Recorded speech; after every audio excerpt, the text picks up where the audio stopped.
Hi, my name's Alan November. I am one of the proud contributors to this compendium organized by Heidi Hayes Jacobs, Curriculum21. Everybody should go out and wrap your brain around some of these ideas. So here's the problem. The problem is, how many kids are going to go home and live with their parents after they finish with schooling? That's the problem. I take this very seriously. Love my kids. I want them to move out of my house permanently.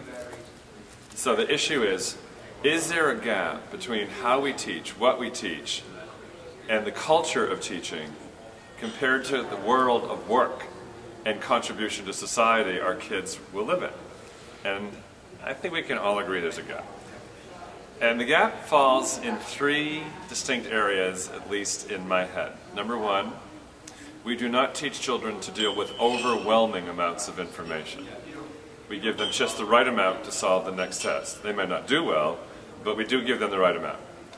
The second critical question, we heard a great story today, is that every classroom should be a global communication center, connecting children around the world, understanding different points of view, collaboration, being inspired by what other kids can do, art, music, history, the whole works, all the way through. And we heard a great principal today. In fact, she's right over there right now, Skyping with England while we're talking. I should bring her over here. Michelle, come on over here when you can. You're going to become part of this video we're doing. Oh, goody. Yeah? Anyway, there she is, talking to England. Hey, pay attention to me now. You're going to get her in a moment. But you don't zoom in. Okay, you ready? You'll be back now? Good. Now, global communication. Michelle's going to fill you in on some of that. And the third skill is the most counter. We haven't talked about this. The most counter to the current culture. We have to stop spoon-feeding kids curriculum, tests, and homework. They need to be self-directed. They need to be lifelong learners, which means they need to be empowered to manage more and more and more and more and more of their own learning. That's a transition that's probably going to take 5 to 10 years. It isn't about adding technology, because we allow a lot of technology that improves teaching, but does not improve learning. There's a huge distinction there.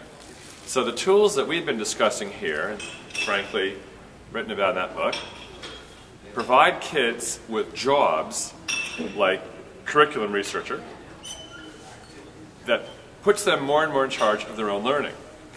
The biggest barrier isn't technology or the tools or money.